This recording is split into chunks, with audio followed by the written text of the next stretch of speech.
Right, so if we look at the setup, you can see now your head just slightly behind the golf ball, okay? You've got that grip now in a better, stronger position. That left hand now, moreover, we can see the logo on your glove a bit more clearly.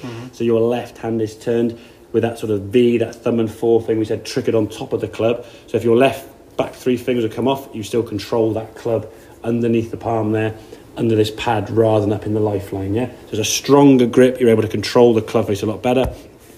As we can see, hands are just slightly in front of the golf ball, head just behind, okay? So there's top of your backswing. Different backswing, isn't it? Yeah, that's nice. It's very good, to be fair. Now, it's a bit shorter because you're probably making slightly smaller swings. If you were to go back a little bit further and turn more, it wouldn't be a problem. The arm would go a bit higher and the club would be there somewhere, and that would give you a little bit more power. But in terms of movement, it's a lot more control than previously, yeah? Right. You're in a much better position at the top of the backswing there now. Club's going away nicely. As you get to the sort of impact position here now, we're coming back down. There's impact. Head's behind the ball still. Hands are just in front. Is that good, head behind the ball? Yeah, really good, yeah. I mean, the thing is now, just look at your head position here now. If we go through this here now, it's not really moving. It's not drifting that much. It's not, exactly. There's very minimal. It's a bit of a drop through impact, which is to be slightly expected. Then obviously through the golf ball, we straight up to your left side there, okay? But in terms of the movement throughout the sort of setup, takeaway, backswing and impact, there's minimal head movement between the sort of two positions. It drops down a little bit this way, which is to be expected because you've kind of had that movement anyway. It's certainly a lot less than what it was, but considering when your head started kind of this side, then would kind of move that way and then try and jump back at the last second to try and get in some sort of position. And yeah, your strikes will be all over the place doing that, okay? But the other pleasing thing as well from the sort of impact there now, as you start swinging through, look at those arms compared to the old, like, yeah, that was absurd, holding the, even almost fire rugby balls with a gap in your arms, you fair. So your arms now are releasing through a lot better, hence the reason why you're squaring the club face up on occasions a bit more than you would anticipate, but that's only because you've been fighting the ball going right tonight, and then sometimes it goes left and right. As you said, it's different from day to day. But if you've got the golf swing kind of doing this, there's so many things and factors causing the ball to do that.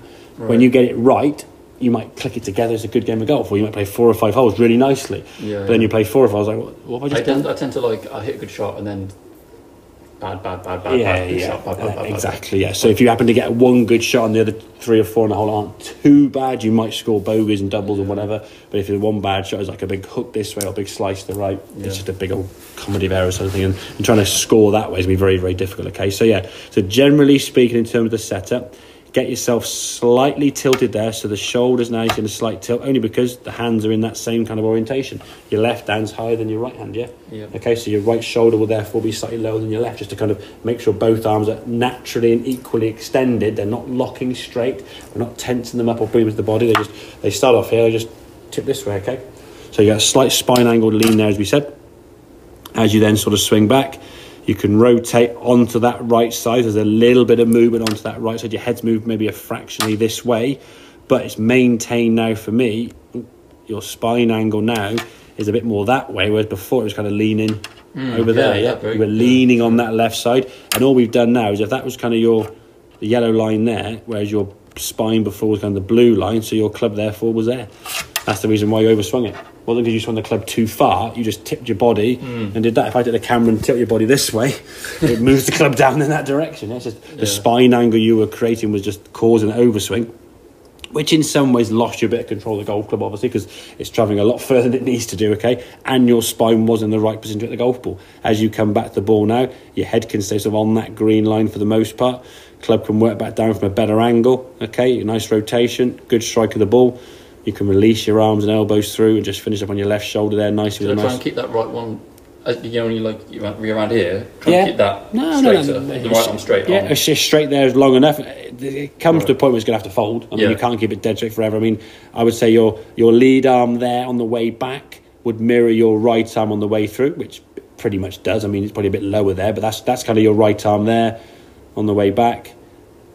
There's your left arm on the way back, and if we sort of took your left arm out of the picture and just saw your right arm, we'd see a sort of a half hinge kind of arm there, and on the way through, your left arm mirrors the right arm on the way through, and yeah, to be fair, it's kind of there, yeah. So both arms on each side are doing this, both arms are doing that, yeah.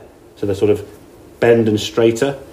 bend them straighter, they're just moving together as sort of movements rather than kind of but then don't stick them in like this, stick a towel under your arm and a head cover and then give the what I call T-Rex swing, where you're just so locked in, there's no movement, your arms have to separate from the body. I mean, if we did that there, now there's definitely space for your right arm to sort of swing away from the body, and then you come through here now, there's connection, but at the same time spacing for your arms, you're not locking up and turning up. But again, for me, the biggest changes from today you've made, setup wise, you've improved that with that spine angle and the grip.